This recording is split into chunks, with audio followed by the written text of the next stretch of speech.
y bienvenidos a la Real Sociedad Económica de Amigos del País, en esta última conferencia que vamos a tener esta tarde dentro del ciclo que hemos titulado Jornadas de la Ilustración y Libre Pensamiento, por donde hemos tenido a lo largo de estos días la mesa redonda.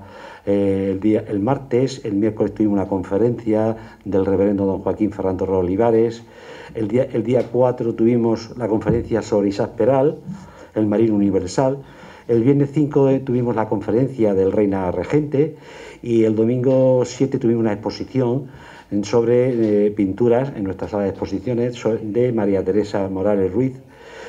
El día 8, el Circo Nacional de Conferencias Tribuna Carlos III, Cartagena, cuna del reformismo borbónico. Y el miércoles 17, la conferencia de esta tarde que tenemos es a nuestra ilustre conferenciante, doña Elena Ruiz Valdera. Decirles a ustedes que la Real Sociedad Económica de Amigos del País pone en marcha el tema de la Semana de Ilustración porque somos de la época de los Ilustrados. En 1764, los pensadores de la Ilustración sostenían que el conocimiento humano podía combatir la ignorancia, la superstición y la tiranía para construir un mundo mejor. La Ilustración tuvo una gran influencia en aspectos científicos, económicos, políticos, culturales y sociales de la época. La Ilustración fue un movimiento intelectual, filosófico y cultural que desarrolló en Europa durante el siglo XVIII. Tuvo gran influencia sobre los procesos sociales y políticos de Europa, América, hasta el principio del XIX, incluido toda España. Este movimiento es conocido también como el iluminismo, porque considera que la razón era la luz que iluminaría al conocimiento humano para sacar a la humanidad de la ignorancia y de esta manera contribuir a un mundo mejor. Por esta razón, el siglo XVIII suele ser llamado el siglo de las luces.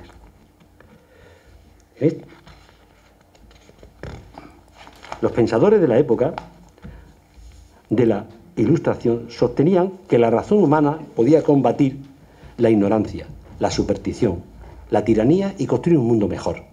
La expresión estética de este movimiento intelectual se denominaba neoclasicismo. La Ilustración tuvo una gran influencia en los aspectos económicos, políticos y sociales. En la segunda mitad del siglo XVIII, pese a que más del 70% de los europeos eran analfabetos, la intelectualidad y los grupos sociales más relevantes descubrieron el papel que podría desempeñar la razón, íntimamente unida a las leyes sencillas y naturales, en la transformación y mejora de todos los aspectos de la vida humana. Para entender correctamente el fenómeno de la Ilustración, hay que recurrir a sus fuentes de inspiración fundamentales: la filosofía de Descartes, basada en la duda metódica para admitir solo las verdades claras y evidentes, y la revolución científica de Newton, apoyada en unas sencillas leyes generales de tipo físico. Los ilustrados pensaban que estas leyes podían ser descubiertas por el método cartesiano y aplicando universalmente al gobierno y a las sociedades humanas. Por ello, los ilustrados de esta época sentían enormes deseos de aprender y de enseñar lo aprendido, siendo fundamental la labor desarrollada en la enciclopedia francesa y completada por el filósofo Voltaire en 1764.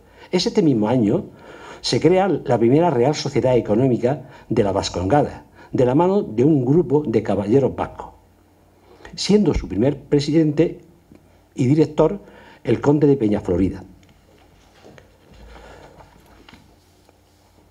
Todo esto, ¿por qué sucede?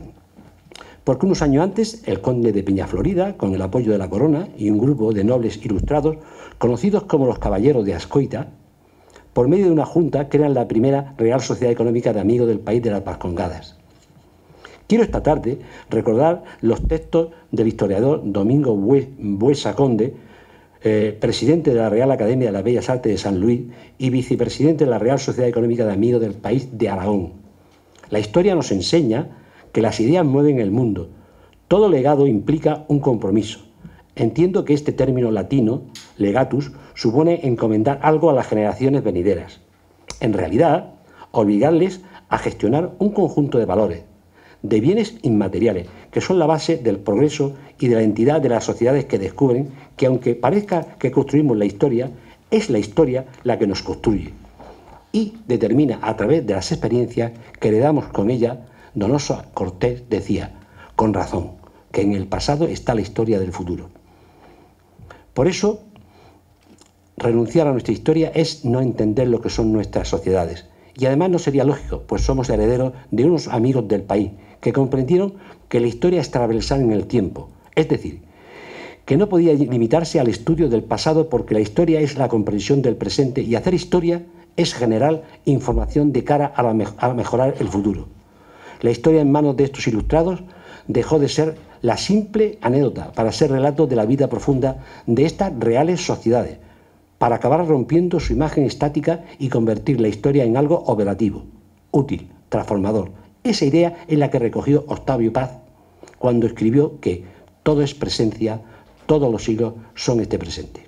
Y sin más preámbulos, le voy a pasar la palabra a nuestra consejera de Cultura, Marién García Bosch, que va a hacer la presentación de nuestra conferencia.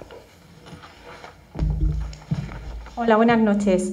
Hoy clausuramos los actos de la Semana de la Ilustración y el Libre Pensamiento, como bien ha dicho nuestro presidente, en la que desde el día 2 de noviembre hemos sido partícipes de las diversas y enriquecedoras conferencias y actos que nos han ido impartiendo.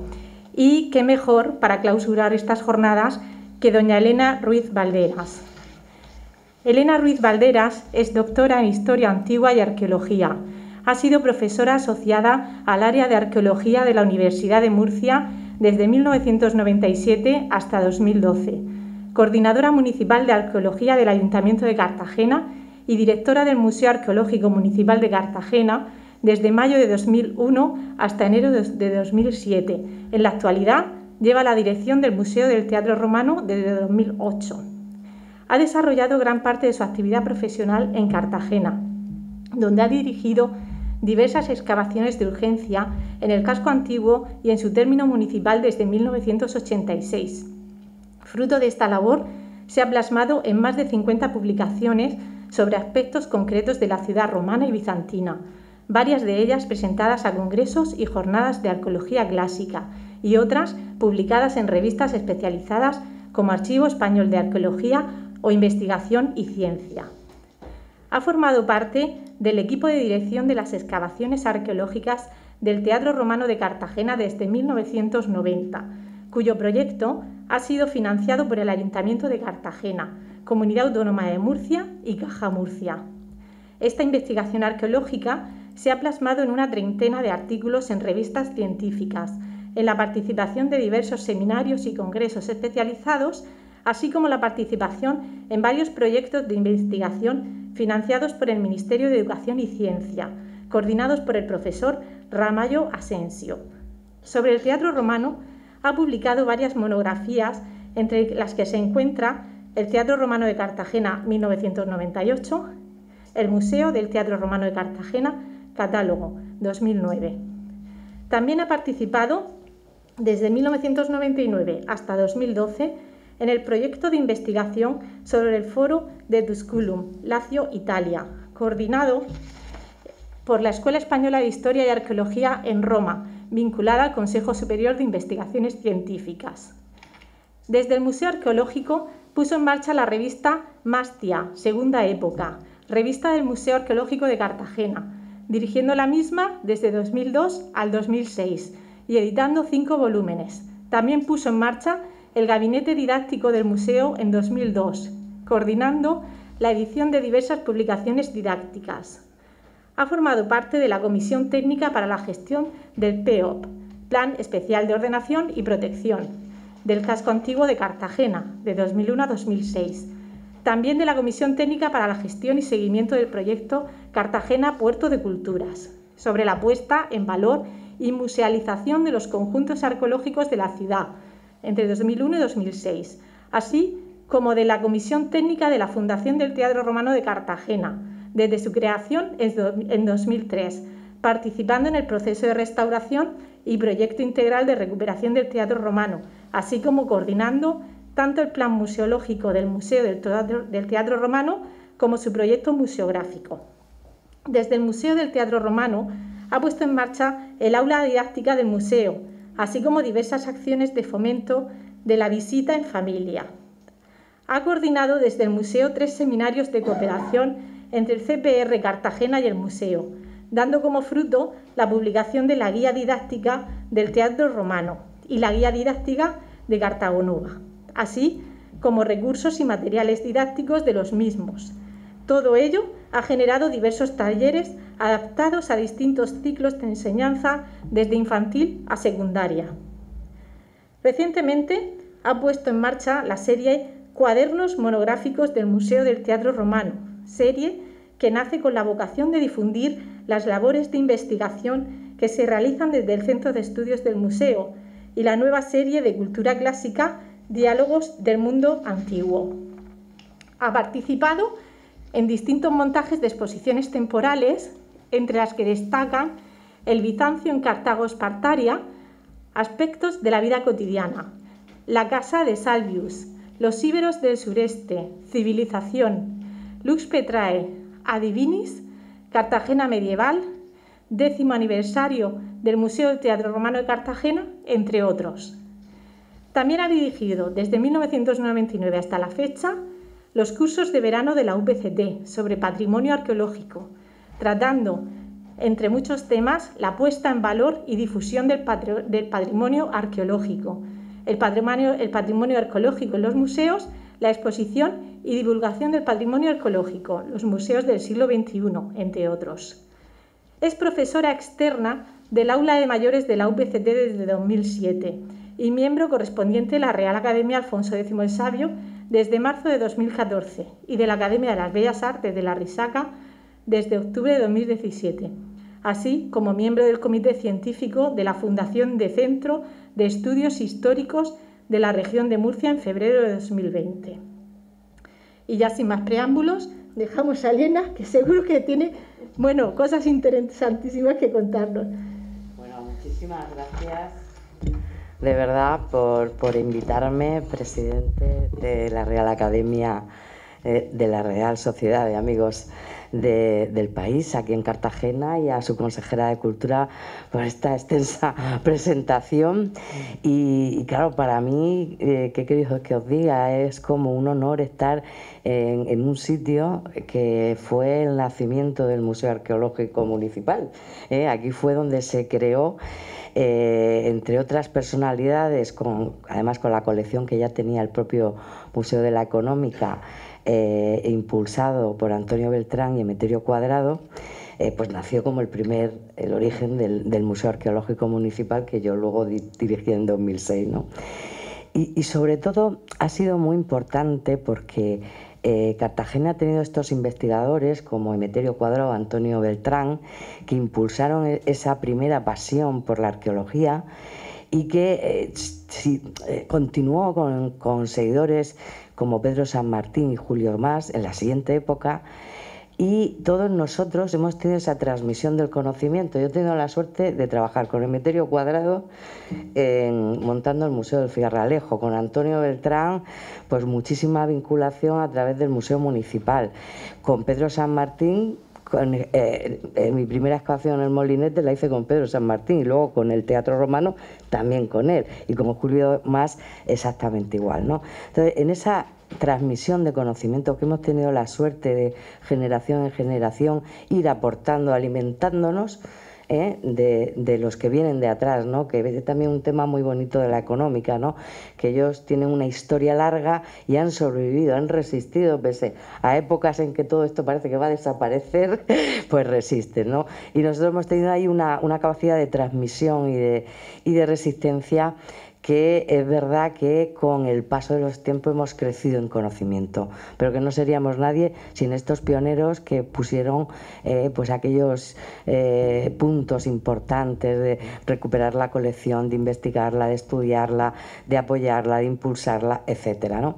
Y ahora os voy a contar un poco, al día de hoy voy a tratar de hacer una síntesis de lo que me pidieron, que era un poco como, el estado que sabemos, novedades de la arqueología cartagenera, ¿no? Que yo tengo que ponerlo en su marco.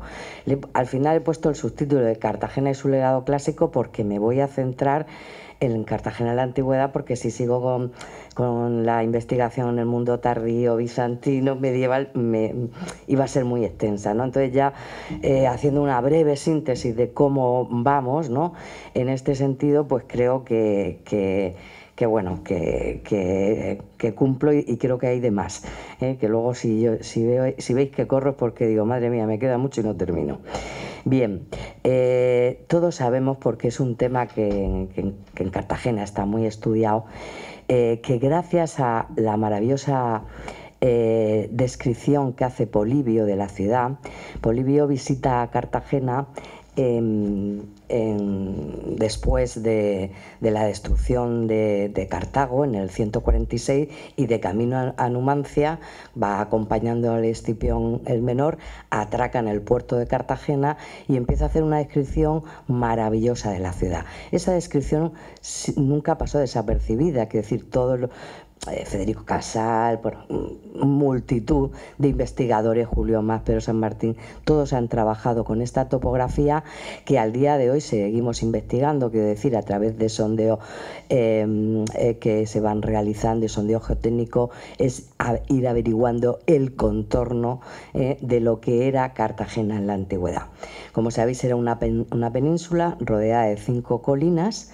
En la parte norte había una laguna que con el tiempo se desecó, y al sur ese puerto natural que es la razón de ser a lo largo de toda la historia de nuestra ciudad. Pues bien, esta península rodeada, como os digo, de esas 5 colinas, es el perímetro de la ciudad púnica y de la ciudad romana, una ciudad de más de 50 hectáreas que está muy bien en la antigüedad.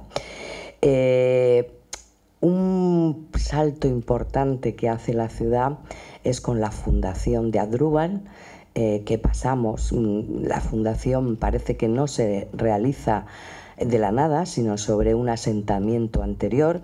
Algunos le han llamado Mastia, no voy a entrar ahí, pero lo que sí podemos intuir por los restos materiales que aparecen en las partes altas y laderas de los cerros es que hay un poblamiento indígena anterior a esa fundación.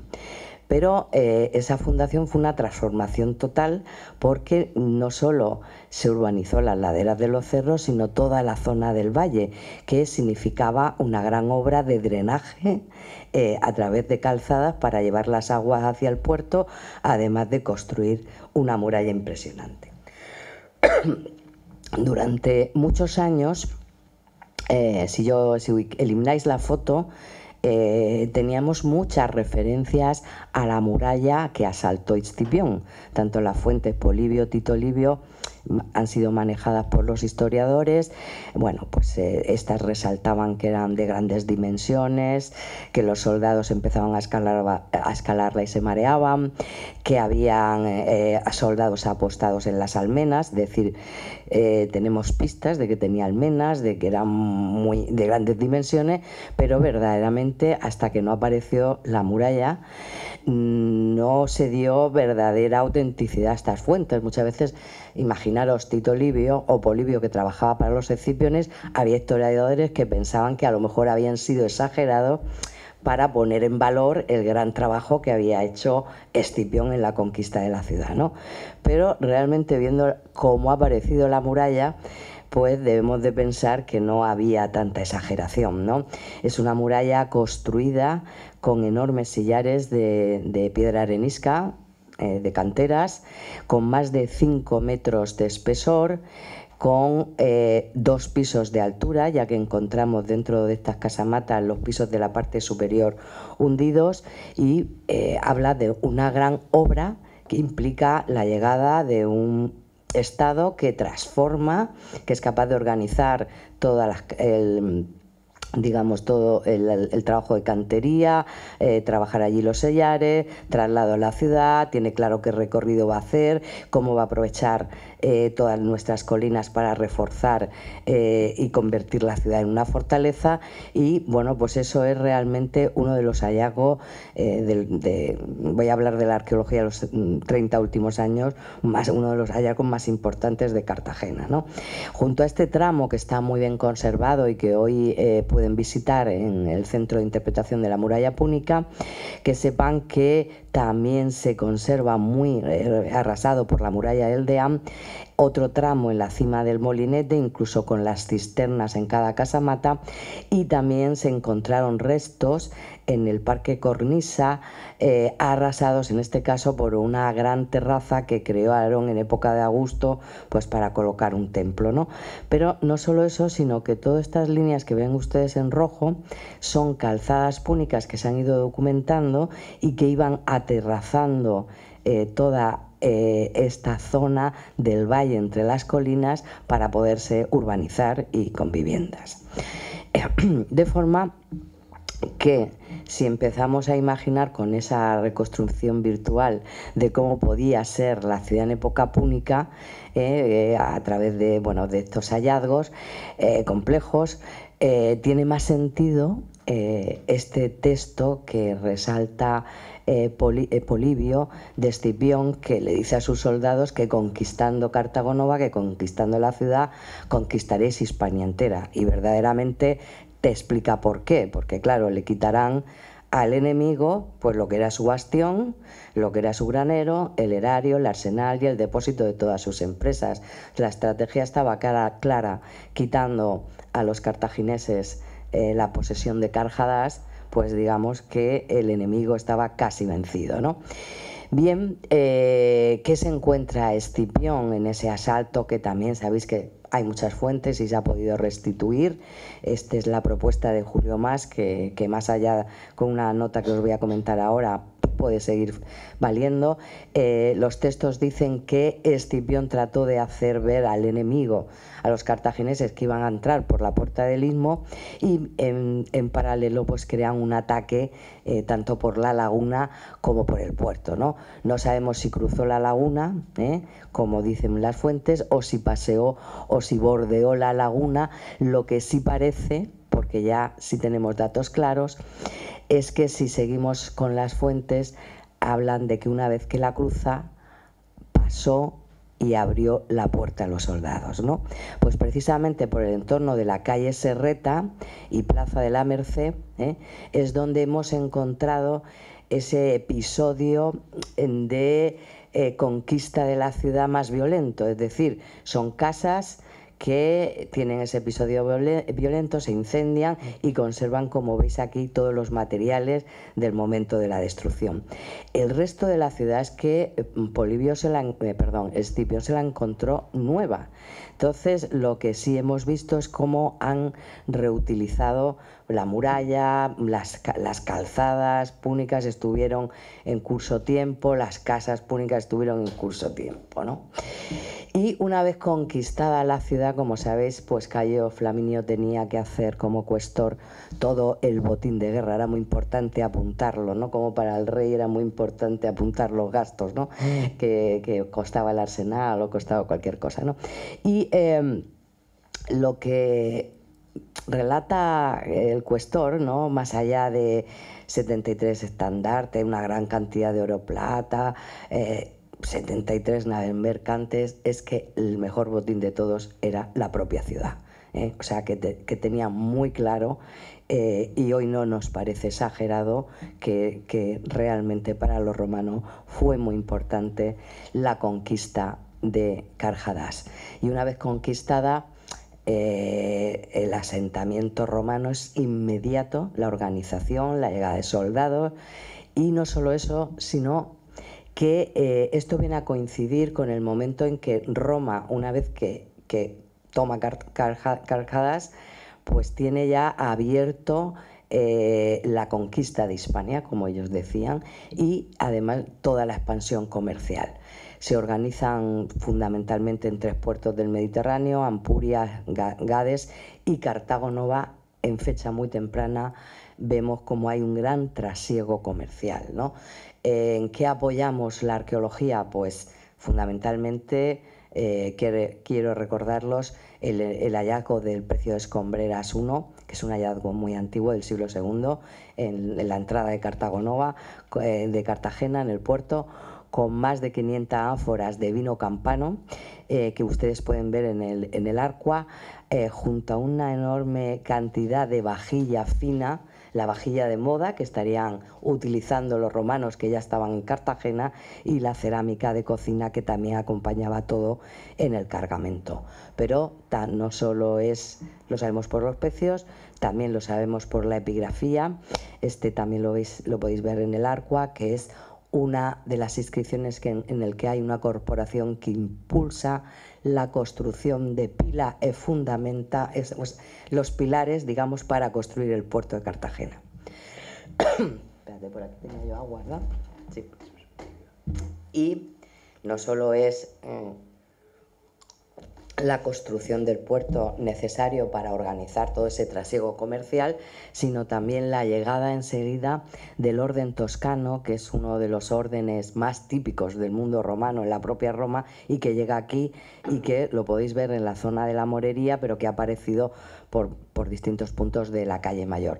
A lo que se suma el hallazgo del cantil del puerto en la casa de la costera, que a ver si ya le buscan una solución, ¿verdad?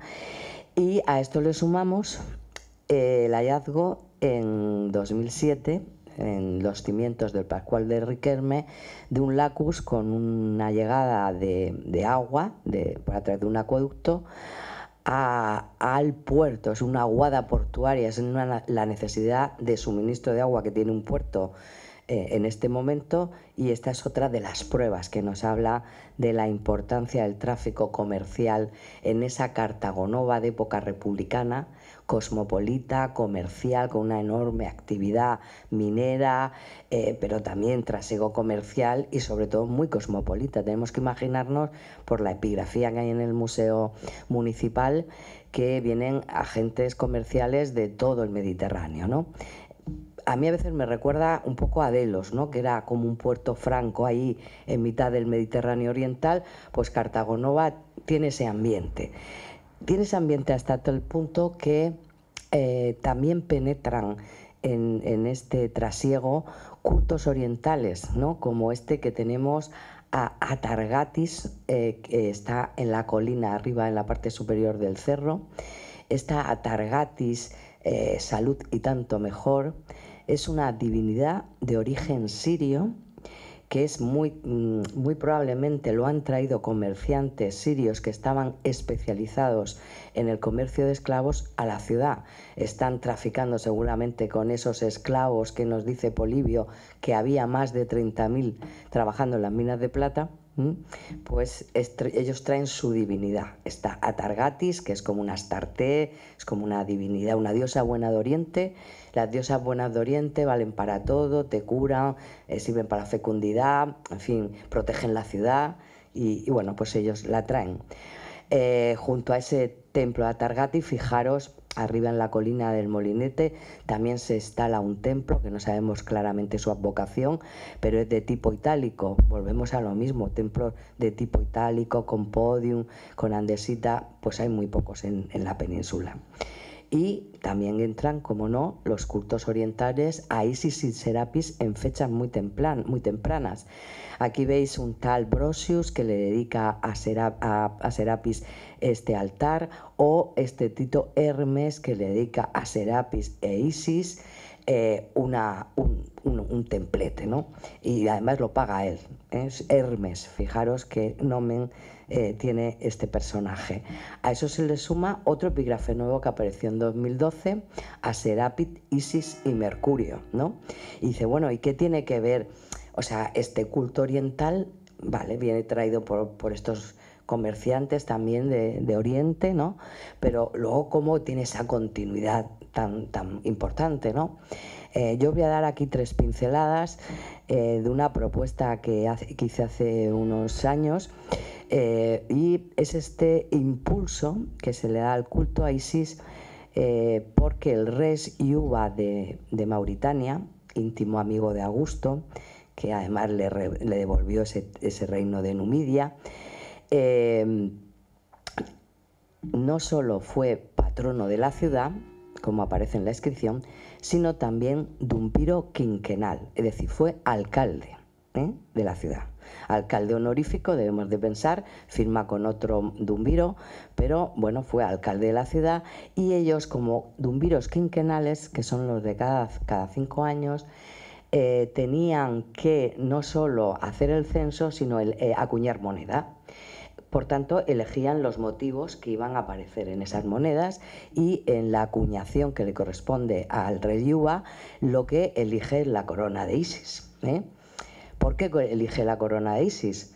Porque además el rey Yuba se casó con Cleopatra Selene, la única hija superviviente de Marco Antonio y Cleopatra, ¿vale?, que casó con él.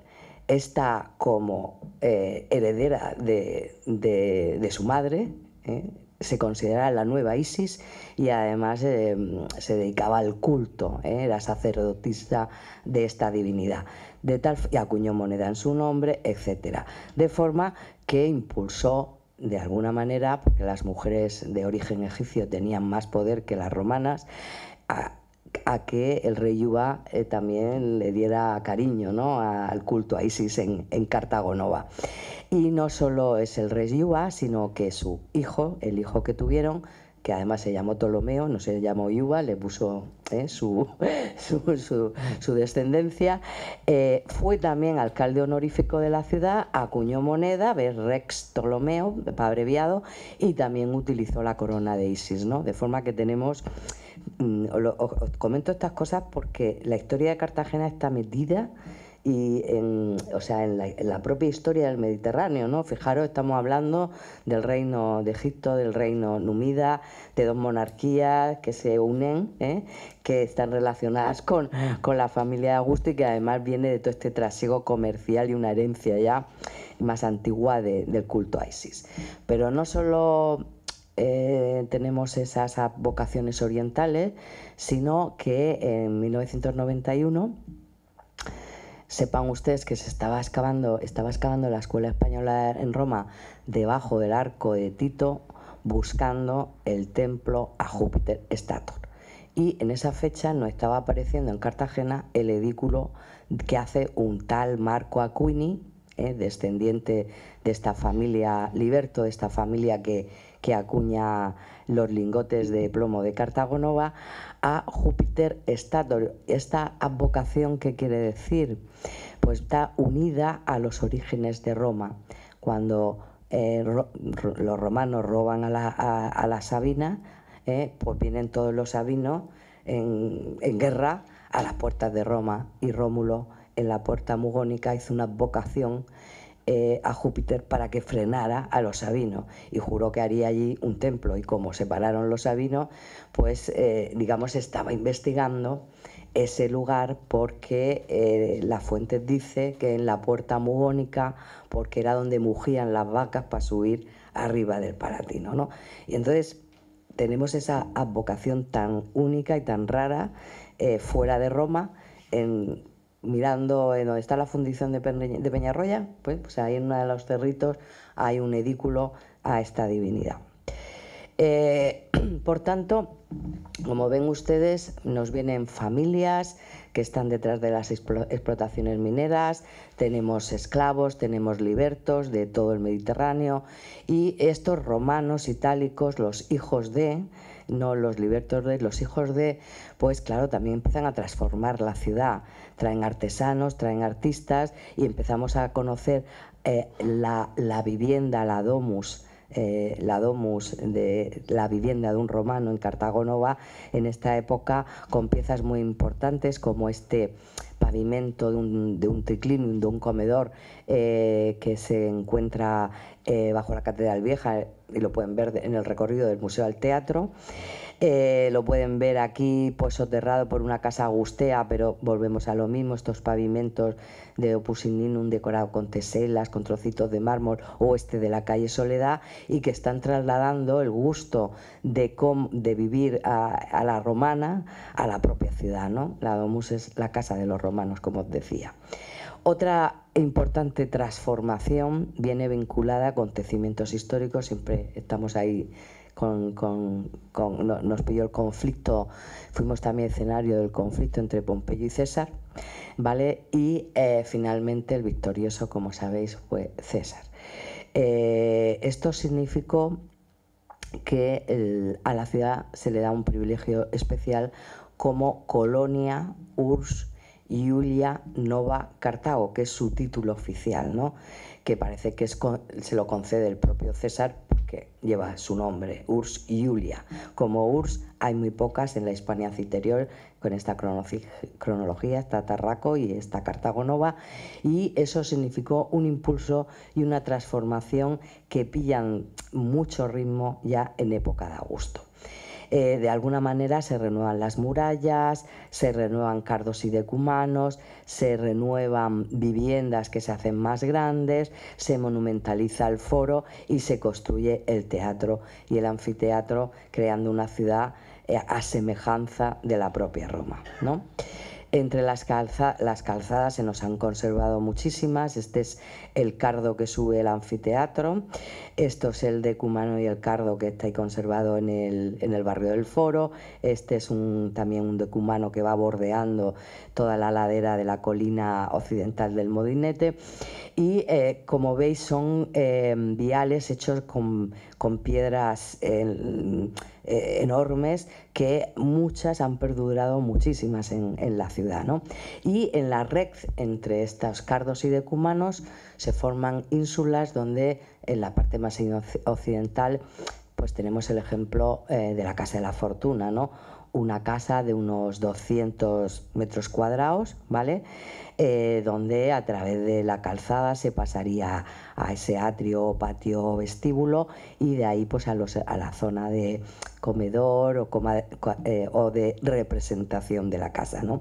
Precisamente en esta casa, en la Casa de la Fortuna, pueden ver ustedes cómo el dueño, el propietario, ha querido esos pavimentos de opus igninum decorados con motivos geométricos, muy elaborado, pero también cómo se renovó la pintura de la casa bueno, a la moda de la propia Roma, ¿no? Hay un momento en la pintura mural romana que se introduce la naturaleza dentro del hogar, y un ejemplo bellísimo pues lo pueden ver ustedes en la Casa de la Fortuna, ¿no?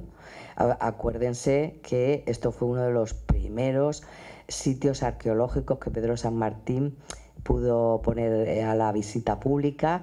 Era, ¿os acordáis la calzada de la Caja del Mediterráneo? Sí. Bueno, pues esta era la calzada y decíamos, ¿y detrás de esa pared qué habrá? ¿No? Pues estaba el resto de la casa. Bien, es el umbral de la domus de ingreso a la Casa de la Fortuna. La casa para un romano era donde nacía, donde vivía, donde estaba el lecho conyugal, ¿no? Y entonces, bueno, tiene esas raíces de llevarnos a lo cotidiano, ¿no? A través de esos ajuares que ustedes podrán ver, ¿no? Frente a esta casa de 200 metros cuadrados, por ejemplo, la casa de Salvius, no me he inventado nada, lo pueden leer ahí en el pavimento, es una vivienda ya de más de 1200 metros cuadrados, que ya no solo tiene atrio, sino tiene peristilo. Son estas casas que se impulsan ya en época augustea con elementos arquitectónicos muy, muy elaborados, ¿no? Bueno, hay un pavimento, un teselatum maravilloso, un comedor de 75 metros cuadrados, que no está mal, ¿verdad? Cuya vivienda está conservada en el sótano de uno de estos edificios del barrio universitario. Y bueno, en el corazón de la ciudad pues está, y cerca de la zona portuaria, nos encontramos el foro, que fue como un puzzle, porque fíjense que en el año 85 se hicieron aquí las primeras catas y aparecieron una hilera de tabernas muy lujosas, que no eran tiendas, no se veían tiendas normales, sino propias más bien de un foro. En el año 91 se localizó el Augusteum. En el año 95 Blanca Roldán y Luis de Michele encontraron la cabecera del foro, con lo cual ya sabíamos que el foro venía en este sentido, no las hipótesis que lo marcaban en este otro. Y en el 2003-4, cuando se hizo el centro de salud, se encontró la curia, ¿no? Entonces, a este plano se van añadiendo los hallazgos pues para ir restituyendo lo que hoy sabemos de Cartago Nova. Yo ahora os lo paso aquí a 3D, ¿no? Para que se entienda mejor qué es el foro, cómo sería un poco la imagen de ese foro de la ciudad, con la doble escalera que subía al templo capitolino, que estaría en lo más alto, muy escénico, una segunda plaza donde hay un altar para poner todos los importantes de la ciudad y las victorias de Augusto, la curia, que estaría en esa misma plaza, y escalonada otra segunda plaza donde abriría las tabernas del foro, que hoy, si ustedes se fijan en el pavimento de la Plaza San Francisco, pues ahí lo van a encontrar dibujada, ¿no? A la curia se entraba, como ven, por esta calzada directamente al foro, y tenía el aula de reunión y un aula o vestíbulo de ingreso, ¿no? Allí apareció desplomada el Augusto, bueno, lo que le llamamos a Augusto, porque el paralelo no puede ser más cercano, que este togado con cabeza velada, falta la cabeza, con una altura mayor del natural, y que, aunque no venga aquí el nombre ni tengamos el retrato, todo hace pensar que es la imagen del propio emperador como pontífex máximo, que es una dignidad que a él le gustaba, y además se la otorgaron en el año 13, presidiría las reuniones del Senado local. Imagínense, aquí estarían sentados los concejales, ¿vale? Y ahí expondrían los dumviros, los alcaldes, que como antes os he dicho eran en número de 2, ¿no?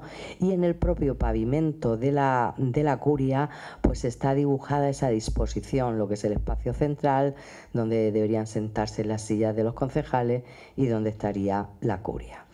Esto quedó conservado bajo el centro de salud gracias a una viga importante que daba toda la luz, y con un plan zapatero se hizo la calle Puente y el vallado, y hoy ustedes ya saben que lo inauguró el rey. Pueden visitar el Museo del Barrio del Foro, pues entrando por el propio centro de salud, un espacio que se dejó a las salas expositivas, y pueden bajar a la curia, pasar por la calzada que les lleva al foro, entrarían al foro, este es el enorme altar y la doble escalinata, y continuar el recorrido, ¿no?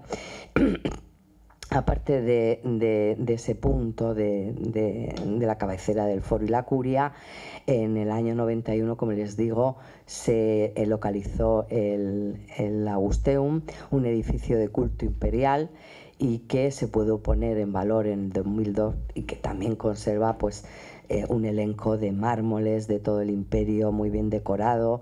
En este lugar, que es la sede del Colegio de los Augustales y que estaría pues bueno, dedicado al culto emperador, tenemos que imaginarnos ya una escultura en el nicho de un Augusto divinizado, ¿no?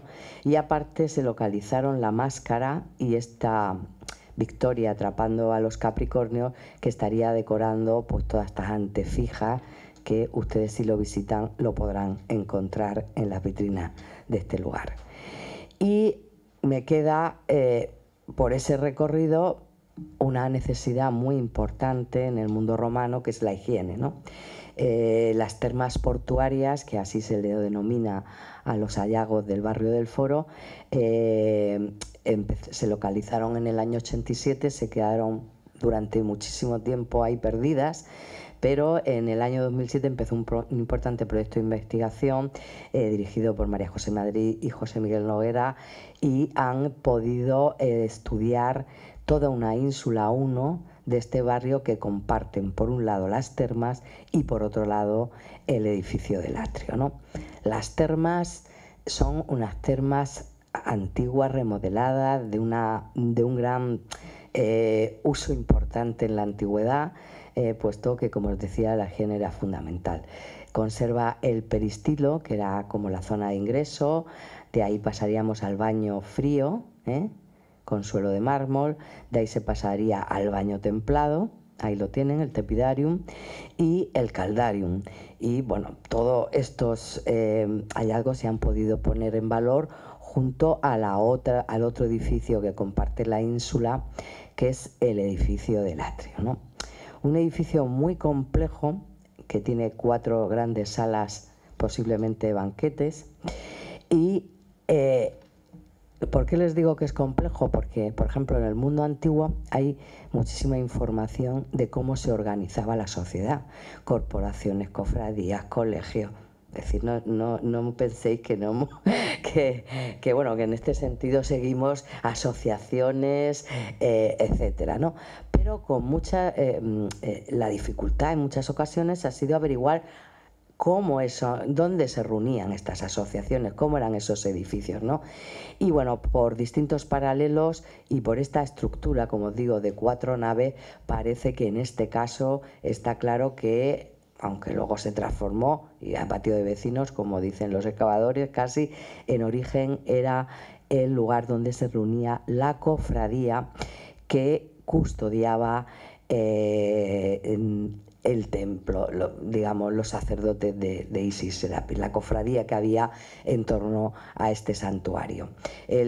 Porque junto al edificio del atrio se localizó en la siguiente manzana, en la ínsula 2, el santuario a esta divinidad, compuesto, como es frecuente, por un pequeño templo con una escalinata central y un peristilo, un patio alrededor, porque este culto, en el templo solo está la divinidad y solo entra el sacerdote y todos los ritos se hacen fuera.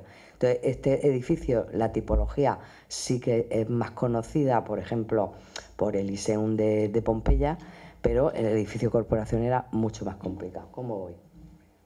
¿No voy bien? Decidme ahora. Empieza más tarde, ¿verdad? ¿Me estáis siguiendo o estoy metiendo un rollo estupendo? No, ¿me estáis siguiendo? Bueno, vale. Y nos quedan los edificios de espectáculo, ¿eh? Por un lado el anfiteatro y por otro el teatro ahí junto al mar, ¿no? Como sabéis, el anfiteatro, pues aunque es el edificio que más conocemos casi desde los viajeros del siglo XVI y XVII, estuvo muy oculto durante tiempo. Bueno, fue en parte el cementerio del Hospital de Marina, ¿vale? Y luego, como sabéis, sobre él se construyó la Plaza de Toros. Por tanto, se lleva tiempo. Aquí veis una de las maquetas donde se trabajaba con esa idea de conservar parte del anfiteatro, conservar la Plaza de Toros, y le debemos a Pedro San Martín pues el primer plano arqueológico, ¿no? Sabéis que estuvo excavando en Dr. Fleming y pudo encontrar el eje menor del anfiteatro. Y además excavó y colocó esta pantalla de hormigón para que no se le cayera a la plaza, localizó también el eje mayor. Ahora el proyecto ha avanzado mucho más, de mano de Carmen Berrocal y todo su equipo, y todo el proyecto que está haciendo, bueno, que ha salido ahora ya. Hay unos días de visita y vais a poder pasar por este eje menor que Pedro San Martín lo dejó muy bien preparado, y ahora han podido conectar por el otro lado y ya casi se cruza, ¿no?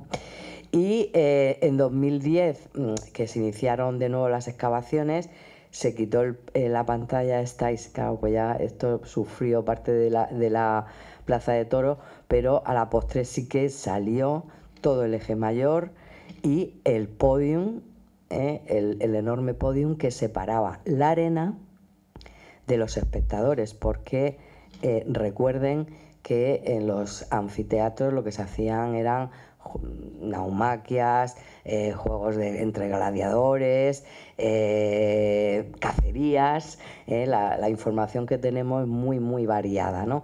Y la estructura básica era una arena, puede tener o no fosa vestiaria, el podium fundamental porque es el gran muro que separa.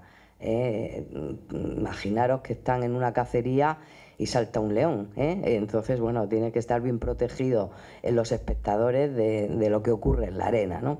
Y tenía una capacidad, según las dimensiones arquitectónicas que se han evaluado, para 11.000 espectadores.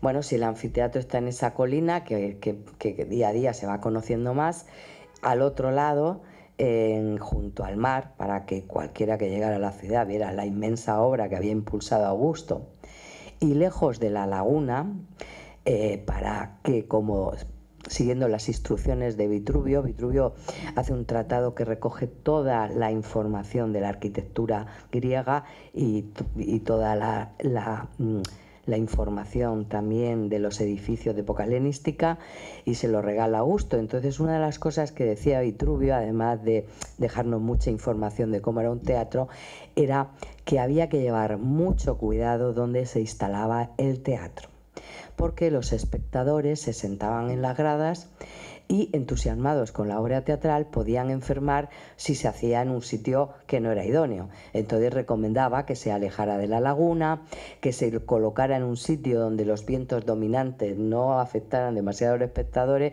y fijaros que está a abrigo de los vientos de levante, el teatro, y con una posición de la cavea mirando al sur. Bien, y junto al mar, como os digo. Cuando se construye el Teatro Romano de Cartagena, ya están, digamos, todos los parámetros de cómo debía ser un teatro romano frente al griego. En el sentido en el que el teatro romano, cavea y fachada escénica, constituyen un conjunto cerrado, de forma que mejora la acústica del edificio teatral, y también desde tanto el Teatro de Pompeyo como el Teatro de Marcelo, que ustedes recordarán si han estado en Roma, o el de Balbo, que también es de Roma, ya se desarrolla, sobre todo en el de Balbo, un patio posterior. Este modelo vemos cómo está en Arles, cómo está en Mérida y cómo está en Cartagonova ya implantado. Es decir, que al teatro habitual, el teatro latino, le añaden además desde fechas muy antiguas estos pórticos que a los romanos le encantaban, ¿no? Esos espacios donde poder charlar, descansar entre función y función, si llovía te podías guarecer. Bien, otra grandeza, aparte de la arquitectura del teatro, que ocupa 2 hectáreas de la ciudad antigua, que no es poco, es que está dedicado a Cayo y Lucio César, ¿no? Estos niños, Cayo y Lucio, eran nietos de Augusto, de su hija Julia, eran hijos de su hija Julia y por tanto sus nietos de sangre, pero que él los adopta como hijos. Sabéis que en el mundo romano la adopción, pues es un elemento, y pasan a ser hijos reales, ¿no? Bueno, pues Cayo y Lucio pasan a ser hijos de Augusto, como reza la inscripción, y además dice nietos del divino. El divino es Julio César. Les recuerdo que Julio César, bueno, cuando asesinan a César en los idus de marzo, se hace un gran funeral, que además el que lleva la voz cantante del funeral es Augusto, siendo Octavio. En ese momento hay un cometa que se tira 7 días brillando en el cielo. Todos los romanos pensaron que ese era el alma de Julio, ¿no? en el cielo. Y inmediatamente el Senado ordenó hacerle un templo al divino Julio. Entonces, bueno, nosotros estamos aquí metidos conforme se estaban levantando estos templos al divino Julio, que además, aunque empieza en el año 29, no se acaba por lo menos hasta el 10 o 12, en ese momento pues también en Cartagonova se está, en época ya con Augusto, se impulsa el teatro, y aquí no tenemos nuestra inscripción a Lucio César, hijo de Augusto y nieto del divino. No solo tenemos los 2 dinteles dedicados a los niños, sino también inscripciones como esta que ven: a Cayo César, hijo de Fili, hijo de Augusto, ¿vale? Siendo pontífice, cónsul designado, y principis juventutis, y príncipe de la juventud. Eran los príncipes los que iban a heredar el imperio.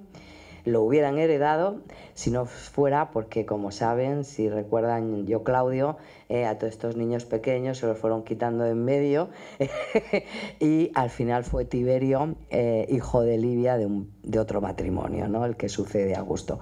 Pero nosotros, en el momento en que se construye el teatro, está Augusto y toda la familia imperial muy vinculada a ello, hasta tal punto que seguramente es un regalo de la familia imperial todo el aparato de elemento arquitectónico, de capiteles, son de mármol de Carrara, con paralelos en las oficinas que están trabajando para el emperador, y además la cantera era propiedad de la familia, con lo cual es muy probablemente que parte de todos estos elementos arquitectónicos vinieran para construir el teatro de Cartago Nova, ¿no?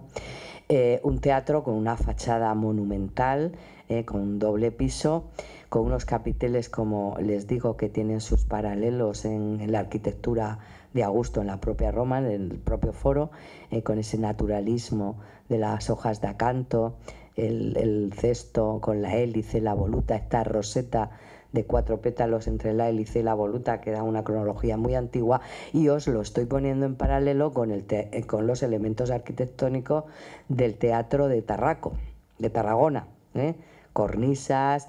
Esto luego iría a estucado, pero fijaros la diferencia en material. Yo siempre digo que Augusto le tenía un cariño especial a Cartago Nova por varias razones.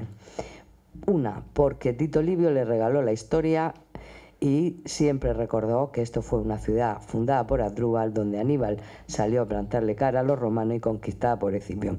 Y también porque conoció desde muy joven la ciudad de mano de su tío Julio César, ya que visitó en varias ocasiones para impartir justicia tras el conflicto con Pompeyo.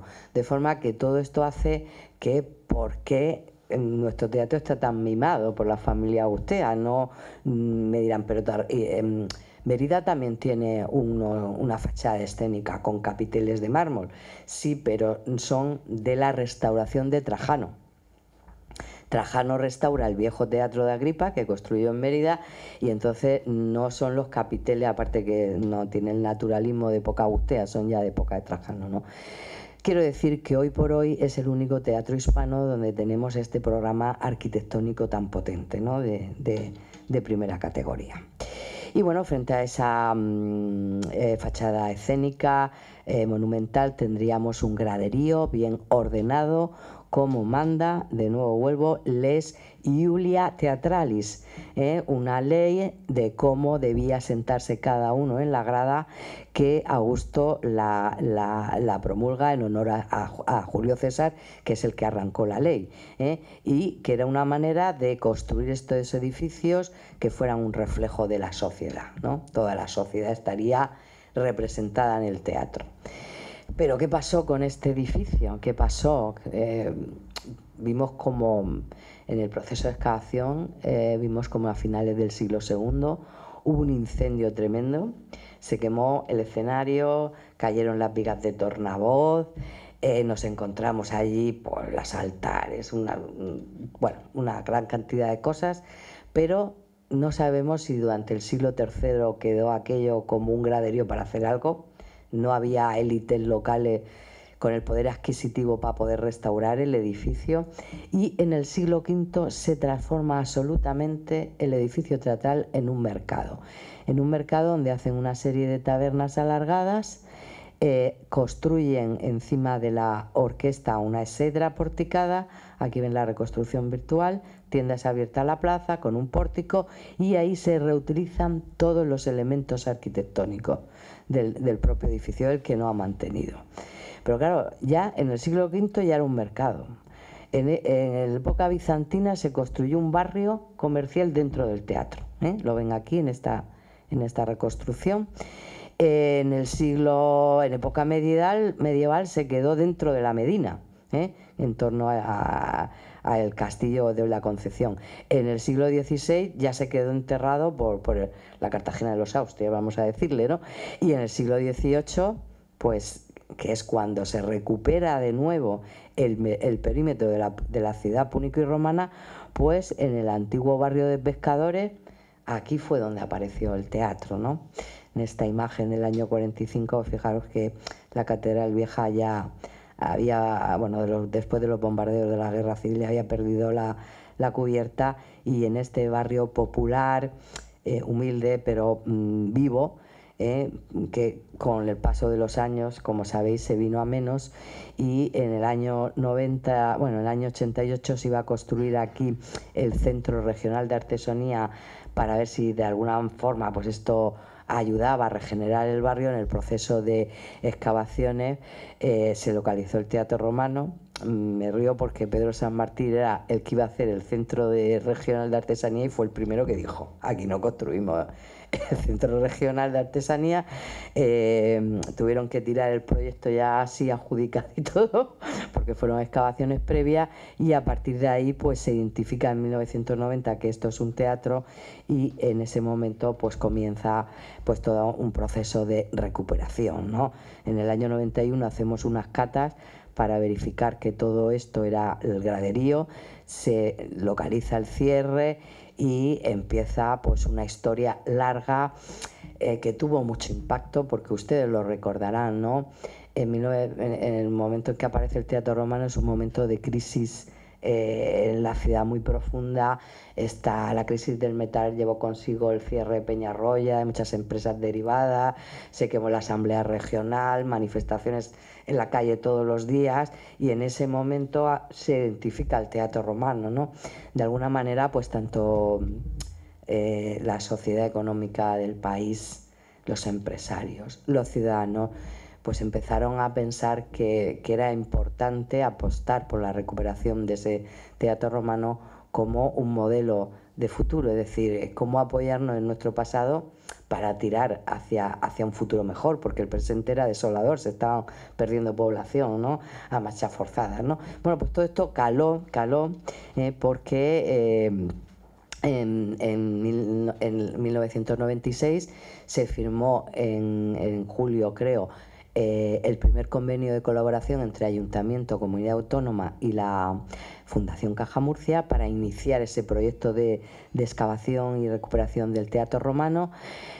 Tuvimos la enorme suerte que en verano, esto fue en agosto, nos aparecieron los altares con los símbolos de la tríada capitolina, elementos muy potentes que nos hablan otra vez de ese edificio como difusor de las ideas políticas y religiosas del propio Augusto, y que algunos compañeros decían: oye, la habéis puesto allí, no habéis firmado el convenio para que os den más dinero, pero no, esto nos apareció, como ven, enterradas y bien enterradas, ¿no? Y bueno, eso fue una cadena bueno, pues se declaró el monumento con la intención también de protegerlo, de poder expropiar, porque había un montón de viviendas encima. Expediente que nunca hizo falta, porque verdaderamente no había propietarios, casi todos pues vendieron su propiedad, pues ya no vivían allí. Asuntos sociales y tuvo que trabajar en el realojo de algunas familias, y luego, bueno, pues también en ese mismo invierno colocamos una pasarela de madera pues para ir contando a la gente pues en qué se estaba gastando el dinero del convenio, ¿no?, cómo iba el avance de las excavaciones, ¿no? Por supuesto tuvimos todo el apoyo de cartagineses y romanos desde el principio. Aquí veis a un jovencísimo Tomás Martínez Pagán y Peñalver y Juanjo, que ya no están con nosotros, pero bueno, que es agradable siempre tenerlos presentes, ¿no? Tuvimos que montar un equipo de excavación, de laboratorio, para poder abordar pues ese ritmo de trabajo, ¿no? Y poco a poco se fue recuperando el monumento. En el año 2000 ya sabíamos, bueno, el edificio, veis la cavea, la INMA, los pasillos de circulación, la summa cavea, las escaleras que conducían a los espectadores. Teníamos muchos elementos y conocíamos ya muy bien el edificio, ¿no? Una cavea muy potente, muy bien conservada, una fachada escénica casi entera desmontada por el mercado, y el pórtico trasero que lo sondeamos y vimos también el nivel que había, ¿no? De forma que en el marco de ese convenio se creó la Fundación Teatro Romano, y también con el impulso de Rafael Moneo como coordinador del proyecto. Aquí lo veis, sentado aquí, viendo, bueno, cómo íbamos a restituir y cómo íbamos a trabajar en el monumento. Realmente Moneo le ha dado al proyecto, le dio una gran ambición, porque sacó el teatro a la propia entrada de la... A ver dónde está el ratón. Bueno, ustedes lo conocen, ¿no? Sacó el teatro a la entrada de la ciudad, a la plaza del ayuntamiento, al eje vital más importante que vamos día a día, vemos cómo se ha recuperado si tenemos la imagen de hace años, ¿no? Y a partir de ahí, pues generar un recorrido por las salas del museo, que ahora veremos rápidamente, porque eso como un día podemos ir a verlo, no pasa nada. Y también corona como fondo paisajístico con este jardín en la parte superior, ¿no? De alguna manera los dos elementos, tanto castillo como catedral vieja, con las terrazas ajardinadas lo envuelven y queda todo bastante organizado, ¿no? Este jardín, los propios accesos al teatro funcionan como separador entre el área arqueológica y el área pública, ¿no? De jardines. Y bueno, pues a la hora de cómo abordar la restauración del monumento, se llevó una serie de soluciones muy bien consensuadas. Ustedes deben saber que cuando estábamos restaurando a principios del siglo XXI el Teatro Romano de Cartagena, teníamos los ojos de todo el mundo mirando qué íbamos a hacer aquí después de lo que se había hecho en Sagunto, ¿no? Una responsabilidad muy fuerte que trajo consigo el que tuviéramos que hacer distintos seminarios con instituciones europeas y científicas y de restauración, pues para dar la mejor solución.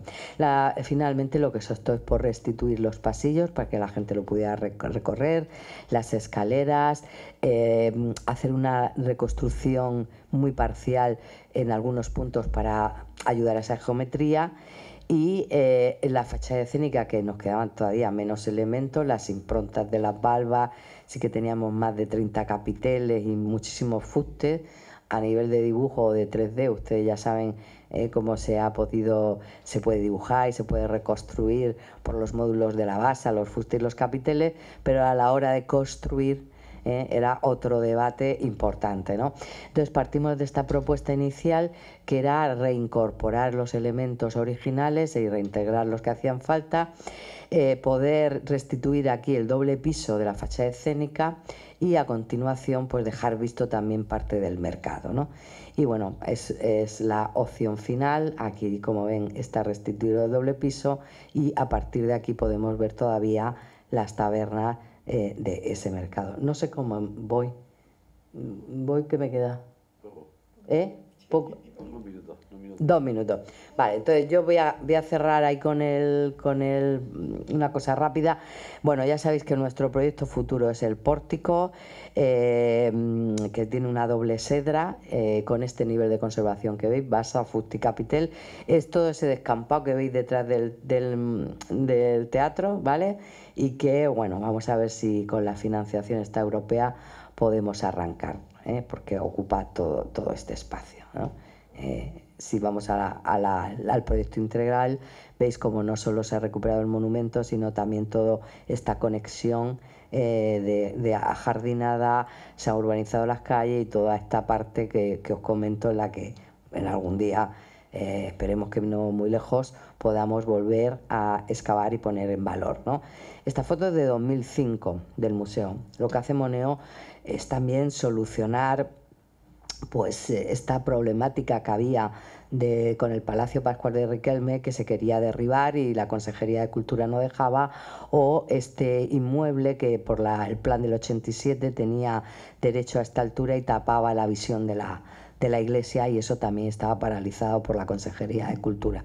De alguna manera Moneo lo que hace es solucionar, no solo conserva el edificio Pascual de Riquelme, sino también pues pone mucho más en valor esa fachada histórica, ¿no? Y esto les animo, les voy a hacer una pasada rápida desde ese corredor que conecta con la sala 1, que nos permitió a montar esa fantástica arquitectura monumental, y pasar a la sala 2, donde explicamos cómo el teatro, más allá de la puesta en escena, era este lugar de propaganda política y religiosa del propio Augusto, que a través de las imágenes, de los textos, recordando quién va a ser mis sucesores o que estas son los emblemas de las divinidades del Estado, les venía perfecto, ¿no? Porque el poder sentar a 7.000 espectadores en la cavea y transmitirle todos estos nuevos valores de una persona, de un personaje que vivió muchos años, además, que pasó de la República al Imperio, pacificó el Imperio, etcétera, pues todo eso entra dentro de un nuevo orden, y el teatro cumplió una misión muy importante, y en el de Cartagena se ve muy claro. Bueno, una vez que continúan por la sala 2, en ese corredor, pues bueno, se ha integrado tanto la casa republicana como restos de la muralla medieval de la iglesia, y sales al teatro como esa última gran sala del museo. Si no han ido, de verdad vayan. Yo voy a ponerle aquí dos cosas de cómo ha ido los visitantes en un cómputo hasta 2019. Han pasado más de 2 millones de visitantes. El 2019 cerramos con más de 243.000 visitantes. Y bueno, todo esto pues ha generado también unos recursos que nos ayudan a hacer frente a todos esos gastos que hay de conservación, mantenimiento, luz, agua, limpieza, seguridad. El teatro requiere un trabajo continuo, además de una investigación continua. Nuestro salón de actos tiene también mucha vida cultural, que eso es bueno para seguir dinamizando al público y seguir transmitiendo conocimiento. Nuestras publicaciones, que ya cuenta con ellos, que vamos a dejar en la biblioteca vuestra también, o que estemos cerca, pero bueno, porque vosotros también tenéis una tradición.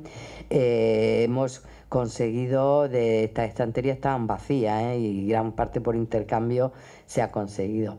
Y bueno, pues el trabajo de exposiciones, de atraer nuevos públicos, de didáctica, de actividades transversales con Cartagena Puerto de Cultura, cuya comercialización va de la mano, pues permite que cuando un visitante viene a Cartagena, pues no solo ve el teatro, que podía ser más el icono, sino que pueda hacer un recorrido por la ciudad, pues desde Poca Púnica hasta Poca Romana, pero también, como no, pues el Fuerte de Navidad o los refugios de la Guerra Civil, ¿no?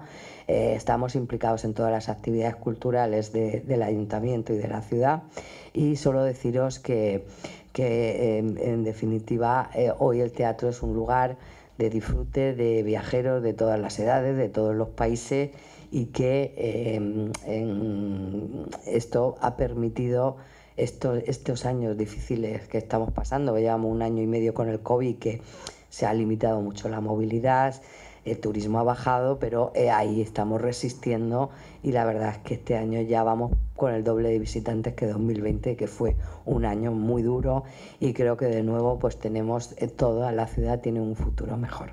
Muchas gracias.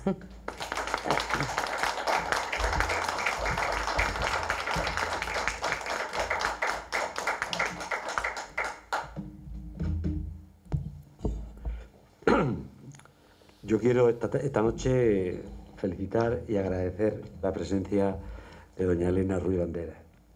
Gracias, doctora, porque nos ha abierto una puerta a la historia, a través de la historia tanto púnica como romana. Y después ha abierto un pasadizo y nos ha traído a Cartagena, y nos ha puesto en valor la riqueza histórica y patrimonial que tiene la ciudad.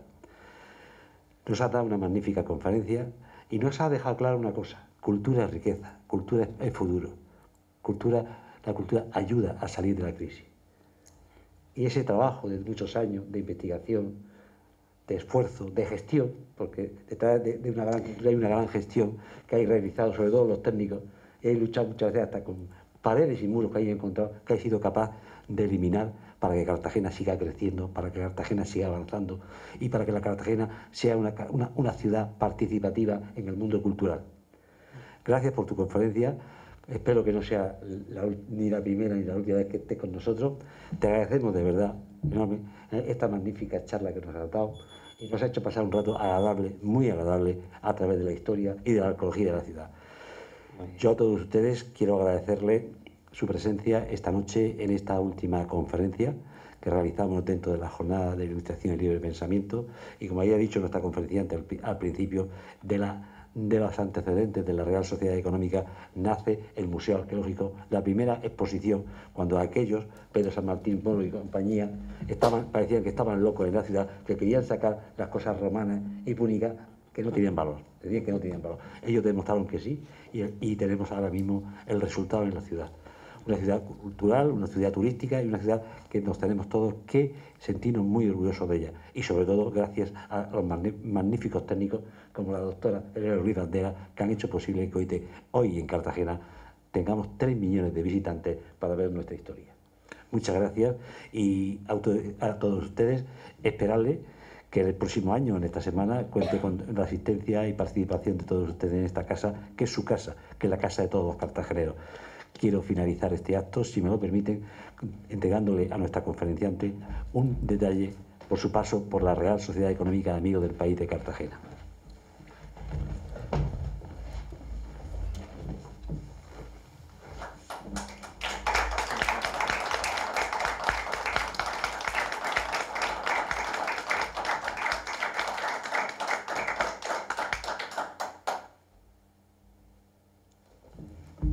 Pues buenas noches para todos.